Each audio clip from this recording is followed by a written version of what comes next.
ఏపీలో మారుతున్న రాజకీయ సమీకరణాల వేళ అనూహ్యంగా రిటైర్డ్ పోలీస్ అధికారి ఏబి వెంకటేశ్వరరావు రాజకీయ ఎంట్రీకి సిద్ధమయ్యారు. ఆయనకు ఇప్పటికే రాజకీయం కీలక హామీ దక్కినట్లు ప్రచారం జరుగుతోంది. ఏబి వెంకటేశ్వరరావు సీనియర్ ఐపీఎస్ అధికారిగా పదవీ విరమణ చేశారు. జగన్ హయాంలో పోస్టింగ్ లేకుండా దూరంగా ఉన్నారు.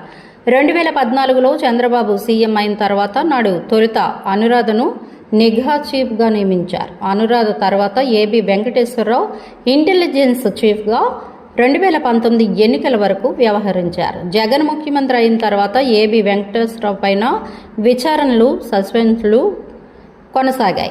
ఏబీ సైతం న్యాయస్థానం ద్వారా తన పోరాటం సాగించారు. వైసీపీ హయాంలో 4 ఏళ్ల పాటు సస్పెన్షన్లో ఉన్నారు. కూటమి ప్రభుత్వం ఏర్పడిన తర్వాత ఆ సస్పెన్షన్ కాలాన్ని క్రమబద్ధించారు.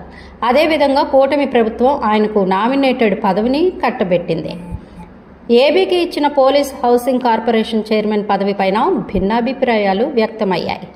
ఆయనకు ఆ పదవి సరికాదనే అభిప్రాయం వ్యక్తమైంది. ఇప్పటి వరకు ఆయన తనకు కేటాయించిన పదవి బాధ్యతలు స్వీకరించలేదు. టీడీపీ అధినాయకత్వం నిర్ణయంపైన కేడర్ సైతం ఏబీ విషయంలో ఇచ్చిన పదవిపైన విభేదించింది. ఇప్పుడు ఏబి వెంకటేశ్వరరావు తాజాగా పొలిటికల్ ఎంట్రీకి రంగం సిద్ధం చేసుకున్నారు. జగన్ పైన కొంతకాలంగా ఆయన చేస్తున్న కామెంట్స్ సంచలనంగా మారాయి.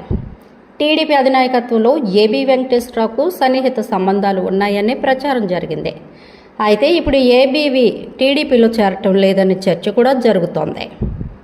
మరి ఏబి వెంకటేశ్వరరావు రాజకీయంగా ఎంట్రీ ఇస్తారని కొంతకాలంగా ప్రచారం కూడా సాగుతోంది. ఆయనకు జగన్ పైన 5 ఏళ్లు పోరాటం చేసినా తగిన గుర్తింపు దక్కేలా కూటమి నేతలు వ్యవహరించలేదనే అభిప్రాయం ఉంది. దాంతో ఏబి వెంకటేశ్వరరావు బీజేపీ వైపు మొగ్గు చూపుతున్నట్లు తాజాగా ప్రచారం జరుగుతోంది.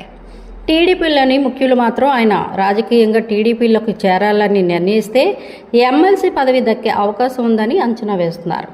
టీడీపీలోకి వెళ్లేందుకు ఏబి వెంకటేశ్వరరావు సిద్ధపడకపోతే బీజేపీ ఆయనకు ప్రత్యామ్నాయంగా ఉందని చర్చ జరుగుతోంది. దాంతో ఏబి పొలిటికల్ ఎంట్రీ ఖాయమని జరుగుతున్న ప్రచార వేళ ఏ పార్టీలో చేరుతారు, రాజకీయంగా ఎలాంటి నిర్ణయాలు తీసుకుంటారనేది ఇప్పుడు ఆసక్తికరంగా మారింది.